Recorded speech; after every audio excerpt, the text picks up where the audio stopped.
Alright, homesteaders, last night we had a major windstorm come in. The winds got between 85 to 90 miles an hour, and I'm going to show you what happened to my neighbor's greenhouses. It was a total disaster.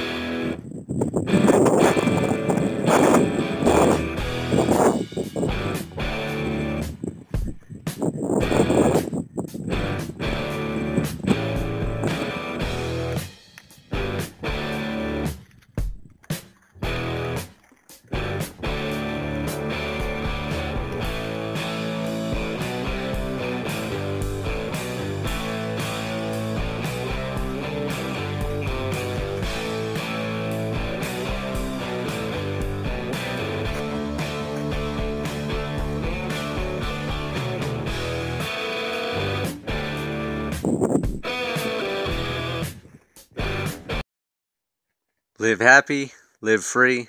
That's the only way to be.